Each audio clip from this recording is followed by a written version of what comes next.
जो बच्चे हैं वो आपके इतने दीवाने क्यों हैं, इतने पागल क्यों हैं आपके पीछे? मतलब मेरे कमेंट सेक्शन में भरा पड़ा था, खान सर कब आएंगे, खान सर कब आएंगे। मतलब ऐसा क्या जादू कर दिया आपने बच्चों के ऊपर? ये सवाल हम आपसे भी पूछते हैं, हमारे पे भी इतना कमेंट आया इतना मेरे तो ऑफिस में लोग चले आए कि सर कब जा रहे हैं अच्छा क्योंकि हम लोग का तो एग्जैक्ट है वही पढ़ाना है। हाँ।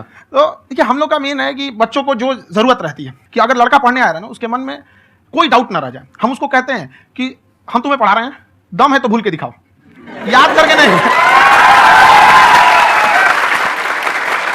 प्लस आप जिस प्राइस पॉइंट पे पढ़ा रहे हैं आई थिंक वो सबसे कम है, वो बहुत ही कम है। सर ये जो फीस का कल्चर है ये हमारा इंडियन कल्चर नहीं है।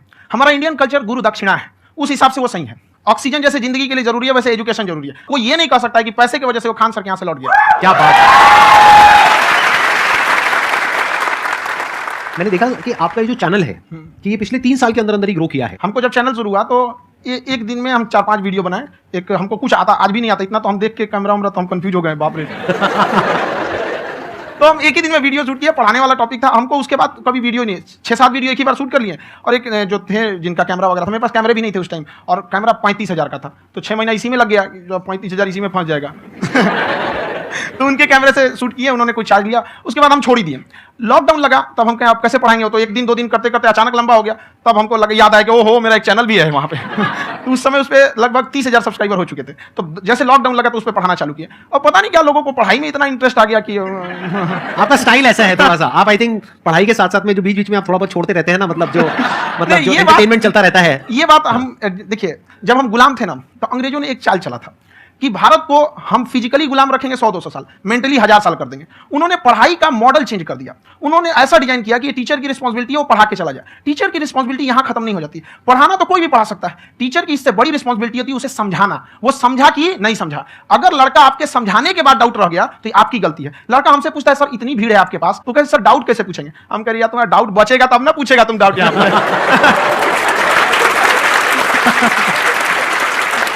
कॉन्फिडेंस नेक्स्ट लेवल है आंसर का, मानना पड़ेगा। और शायद यही वजह है इनकी जो ग्रोथ है उसका।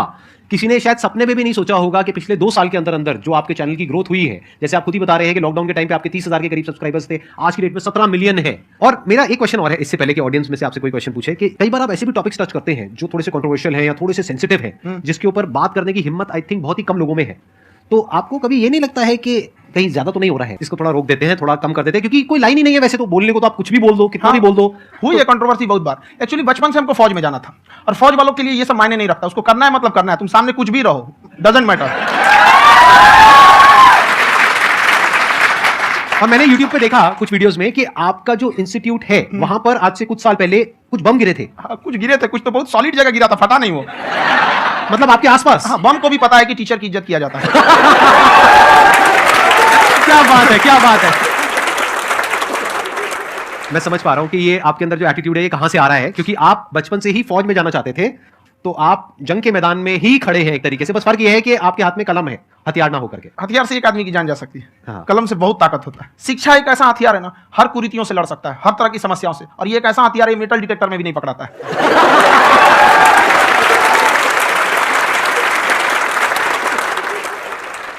मेरा क्वेश्चन ये है कि अभी प्राइवेट ऑर्गेनाइजेशंस में पीटने का, पनिशमेंट का ये सिस्टम जो है खत्म हो गया है। हम आपके वीडियो में देखे हैं सर कि आप एक बड़ा सा रोल रखे रहते हैं, पुलिस वाला लाठी है वो, पुलिस वाला लाठी है, और स्टेज पे बुला के बच्चों को उसी से धुनाई शुरू कर देते हैं मस्त एकदम से, है ना। तो सर मतलब कि बच्चे मतलब कि डरते नहीं आपसे, और इस तरीके से कैसे कनेक्टेड हैं आपसे, है ना। और एक और क्वेश्चन सर, यूपीएससी का जो आप अपना बैच स्टार्ट करने वाले हैं, ठीक है, उसके बारे में बताइए सर, क्योंकि मुझे मतलब उस चीज को करना है सर, ठीक है। और संदीप सर को देख लिए, मेरा तो वैसे ही हो जाना है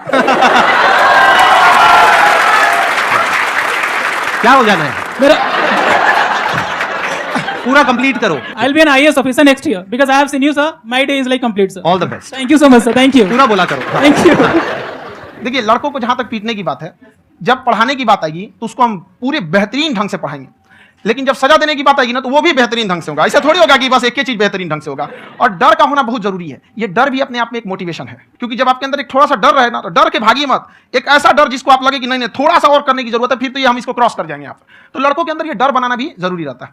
और रही बात यूपीएससी वाले की, जो आपने बोला, बहुत सारे लड़के वेट कर रहे हैं यूपीएससी की, क्योंकि 2-2.5 लाख फीस सारे लोग एफोर्ड नहीं कर सकते। और हमारा वही रहता है, हम तो ज्यादातर हमारे स्टूडेंट देखेंगे तो किसी के रिक्शा वाला, सब्जी वाला, यही लोग, इनको तो 2.5 लाख रुपए इनके पास पूरी संपत्ति नहीं होती है, फीस कहां से भरेंगे वहां पे, उसके रहेंगे कहां से। तो ऑल ओवर इंडिया से, कश्मीर से कन्याकुमारी तक, गरीब से गरीब भी लड़का उसको पढ़ सकता है। यही कुछ 1000 रुपए मंथली, 12-14 हजार साल का पड़ेगा, खत्म हो जाएगा इतना में। ये जो डंडे वाली बात इन्होंने कही, ये सच है? मतलब आप हाँ, सच में एक डंडा रखते हो पुलिस का ही है वो। और मारते हो हाँ कि मतलब अगर कोई लड़की छेड़ता है या ऐसा कोई भी उल्टा नहीं, पुल्टा काम पढ़ाई करता लिखाई है कुछ भी गलती करेंगे तो पिटाएंगे वो यहाँ पे कैमरे पे? ऑन कैमरा जैसा भी रहे, कुछ भी पिटाना तो उनको फिक्स है। एक तो कोई मतलब विधायक जी थे, उनके लड़का को पीट दिए, तो चला दल बल लेके अपना वहां पे। उसने घर पे नहीं बताया था कि सर ने पीटा है, बस बोल दिया कोचिंग में पीटा है। बाद में पता चला हम पीटे हैं, तो उसके पिताजी मेरे सामने और पीटे। सर आपका सबसे बड़ा डर क्या है, आप दोनों का? फौजी को डरे नहीं लगता है। बाकी अफसर से पूछिए। आज के सेशन से पहले कोई डर नहीं था, लेकिन अब मुझे इनकी डंडे वाली कहानियां सुन करके डर लग रहा है कि कहीं मैंने गलती से कुछ बोल दिया अरे ऐसा और नहीं। इन्होंने कहीं पीछे कुछ रखा हुआ है और यहीं आकर के अगर इन्होंने मेरी पिटाई कर दी तो बहुत बुरा हो जाएगा। तो इसलिए हमको थोड़ा डर लग रहा है। आपकी डेली कितने घंटे क्लासेस होती है? 6-7 घंटे। अभी भी खुद ही करते हो आप? हाँ, खुद ही हमारे करते स्टाफ परेशान रहते हैं। हम 1:30-2 बजे सोते हैं, सुबह 6 बजे उठ जाते हैं, परेशान रहते हैं। हो?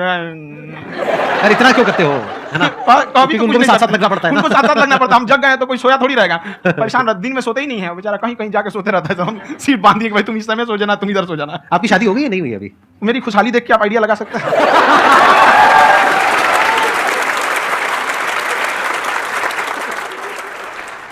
First of all I would like to say sir thank you so much to you and to your team कि आपने मुझे यहाँ आने का मौका दिया। एंड सर अब तक मैंने आपको सिर्फ फ़ोन या लैपटॉप में ही देखा है दोनों को, आज फर्स्ट टाइम लाइव देख रही हूँ तो बहुत अच्छा लग रहा है। तो मेरा क्वेश्चन ये है सर आपसे, जब हम लाइफ में कोई डिसीजन लेते हैं कि हमें ये पर्टिकुलर चीज़ करनी है, और क्योंकि हम डिसीजन लेते हैं तो हमारी आदत है कि पहले हम 4 लोगों से पूछते हैं कि तू बता तेरी क्या राय है, तू बता तेरी क्या राय है।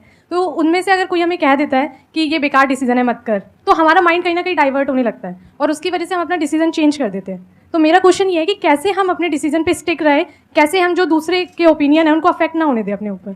दूसरे से सलाह लेने से पहले एक बार खुद उस पर रिसर्च कर लेना चाहिए, ताकि आप सामने वाला क्या सलाह दे रहा है आपको समझ में आना चाहिए। यहाँ पर ऐसा नहीं है कि कई बार ऐसे होते हैं कि दूसरे वाले को एक्सपीरियंस होता है, तो अगर आपको पहले से आइडिया है, उसके बारे में आप बेहतरीन ढंग से रिसर्च किए कि क्या इसमें प्लस पॉइंट है, क्या निगेटिव है, उसके बाद आप किसी से सलाह लेने जाइए। इन्हें कि मन में ऐसा सीधा बताओ गड़बड़ा जाएगा। तो वहाँ पर पहले आपको R&D करना पड़ता है, समझा कि नहीं? और जिंदगी हो या गाड़ी, जीतेगा वही जो टाइम पे गियर चेंज कर रहा है। तो डिसीजन चेंज करना बहुत ज़्यादा गलत नहीं है।